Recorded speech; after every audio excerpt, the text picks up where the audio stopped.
Let's get the elephant out the room. I don't want to talk about this too long. I'm going to just talk briefly and let it go. We're talking about Shedeur. We ain't talking about nobody else.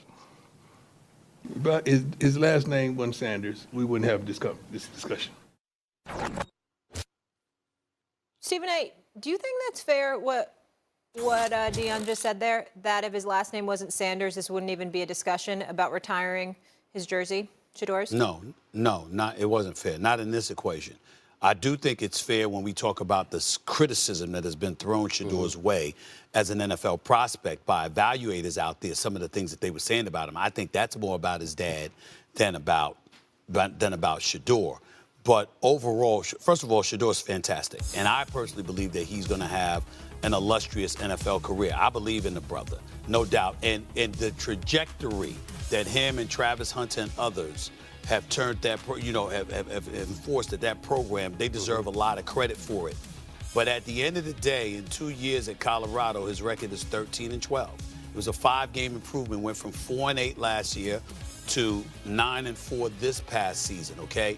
And that doesn't usually garner retired jerseys. That's just a fact. And so it's rare that I think that Deion Sanders is wrong in terms of how, his perspective on what he thinks other people are thinking, because he's usually spot on. That's my brother. I got nothing but love for him. And I think Shedeur Sanders is going to be special. But overall, you just look at the record and, you look at him and what he's accomplished and whatever, and you give credit where credit is due. But a retired jersey, Travis Hunter's a Heisman Trophy winner. So you look at him, what he's brought to the program, of course. And, of course, Shedeur has brought great things. But 13-12 is 13-12 as the starting quarterback for the university. And it does seem, and it's early, too, because this is a spring game. He's just getting ready to get in the draft. I mean, this isn't years later. It's now. And I agree with that. It's kind of strange. That last point you just said is just so early. Like, typically when your jersey's being retired, like, you have to come back on campus for a ceremony and you're These two guys are still on campus. Like, they haven't even left and moved on to their next destination yet. So I look at what Prime said and, like, yeah, what he's saying is true, where if his name wasn't Sanders, we wouldn't be having this discussion because we wouldn't be talking about these two guys having their jerseys retired this soon. Like, hey, I get it. Colorado's trying to capitalize on a moment right here and encapsulate it because this is the way we're talking about this program since the Deion Sanders experience has been. And that brought over Travis Hunter and Shedeur Sanders. But at the same time, like, they've had 2 first-round picks in the NFL draft before. They've had a Heisman Trophy winner before. They've had these things way too soon. You can debate all you want whether you feel like Shedeur should get his jersey retired. Mike T., I want you to jump in, but what you said is so spot on. If his last name wasn't Sanders, we would not be talking about this because it wouldn't be getting retired right now. You're 100% right. Right, but here's what I see it differently, guys, from a standpoint of, like, it's been transformational what those 3 people have done, Deion, Shedeur, and Travis Hunter. Like, they took a program that was moribund, really the worst of the worst. And now it's a program that is on the upswing. It's a historic turnaround. The only thing I would add... Hold on, Mike T. This isn't an impact award. No, but it is a legacy award. It is a legacy. Like, they have absolutely... Isn't it about what you've done on the football? You know better than I do, you guys do, but isn't that what this is about? Yeah, but I think in college football, it's also about the impact you've had on the program. The only thing I would add to it, Molly, is this. Like, take a guy like a Cordell Stewart and add him to the class to say, like, we're going to, induct, into the Colorado Hall of Fame, Shedeur, Travis, and Cordell Stewart, because there are other former Buffaloes that are also deserved. The Hall of Fame is different than jersey retirement. Like, no one will ever wear 12 or 2 again. It's just like, damn, you got to do some really special things. Go ahead, sir. Can I say something? No one's losing sleep over this. We didn't go to bed saying, how could you possibly retire the jersey? No. A question was asked. It was answered. Nobody's looking at Shedeur Sanders and saying this brother can't play. Nobody's looking at this brother saying he ain't going to do well on the next level. I think he should be the second quarterback taken in the NFL draft. I think he should be a high first-round pick. I think he's made an incredible contribution. And if you want to say the only reason they're talking about it is because he's my son, well, that's because Deion, arguably the greatest athlete who has ever lived, is an individual that draws attention because he's such a magnet. So that's your son. Okay, you might have it there, but it doesn't mean that it changes the answer to the question. If somebody sees you and they look at you and they say, yo, you could really ball. You got mad skills, but your record was 13-12.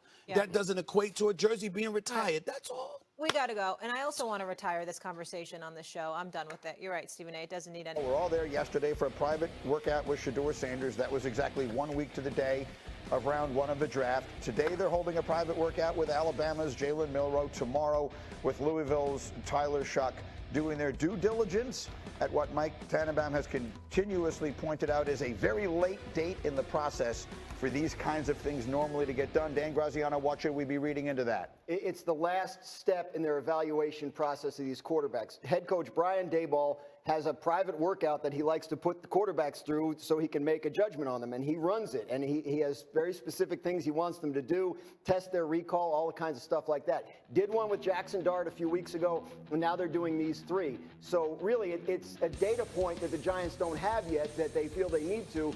Head coach has to sign off on what the order is, what kind of priority are these guys, you know, at what point do we feel like we might need to move up to get one of them, that kind of thing. So they'll gather this weekend after all of it and sort it all out. I obviously have no inside information on this, but my read on this is that they're not taking Shedeur Sanders number 3, because if they were seriously considering taking him at number 3, I don't know why they would be working out other quarterbacks at this late date. Meeting with him makes sense to me. Meeting with Milroe and Shuck suggests to me that they are looking into options later in the draft. Completely agree. And again, the timing is odd. Most teams have done this several weeks ago because right now you're refining your strategy. You're looking at other things, medical security, last minute things. So again, I give them credit for being thorough, but the timing is odd.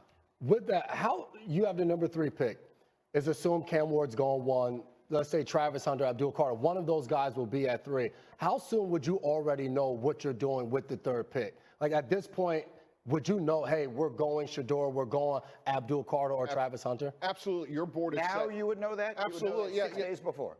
You're 2 weeks before your board's finalized. I think they do. And I think, you know, they're working out quarterbacks that they think they might have a chance to get later on. They have the 2nd pick of the 2nd round. This is a group that might all be there at that point, including Shedeur Sanders. Or you might be able to trade into the back end of the 1st round and get one of them. If they start coming off the board, if all of a sudden a surprise run happens, Cleveland goes up and get one, oh, we may need to move up now or else we're going to miss all of them. So I think that's where they are. But I'd be shocked if they took quarterback at 3. I think they're very happy with the idea of taking whichever of Travis Hunter and Abdul Carter is there. So you pointed out Artie and Canarsie had strong fans on the Jets. What does he think of the Giants taking Shedeur Sanders at 3? Well, I think for Sanders, what you have to understand is this is a guy that's not going to be exposed in the bright lights of New York City. It's not going to overwhelm him. Right. I think there's a comfort with this. The concern is the concern that everybody has. And a lot of people in New York wonder about Deion Sanders and how much he will hover over the Giants or hurl things from Colorado when he doesn't like what he sees about opportunity and everything else. But if anybody's fit to play for the Giants, it's Shedeur Sanders. He's had bad offensive lines running for his life. That's the life of a Giants quarterback. Here's the question that I have. Again, you are a long-standing member of the New York media. If Shedeur Sanders is the quarterback and the season is going badly, is the conversation on the talk shows, is Deion the next coach?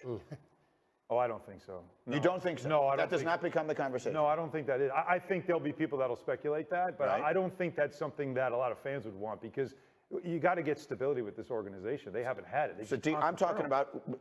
You think that I know what you're Brian saying. Daboll survives a bad season here?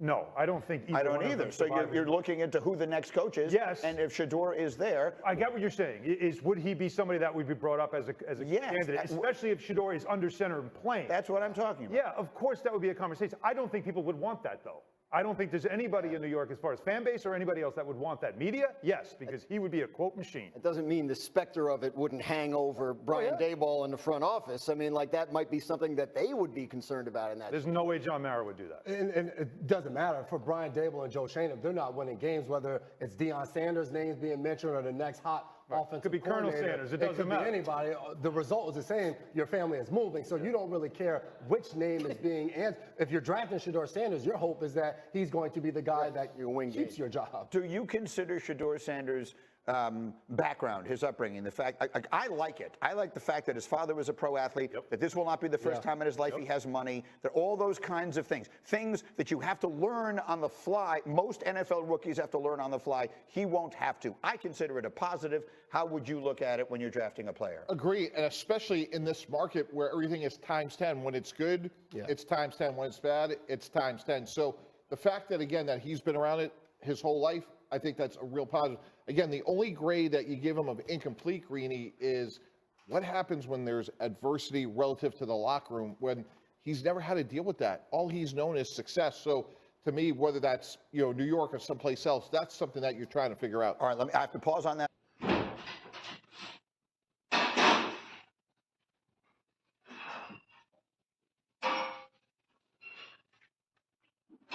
Xin chào tất cả mọi người đã quay trở lại với kênh của mình. Ngày hôm nay mình sẽ tiếp tục hướng dẫn các bạn làm vòng, và hôm nay của mình sẽ có tiêu đề là tủ lạnh. Ngày hôm nay vòng của mình sẽ có tiêu đề là máy lạnh. Bây giờ mình bắt đầu làm nha.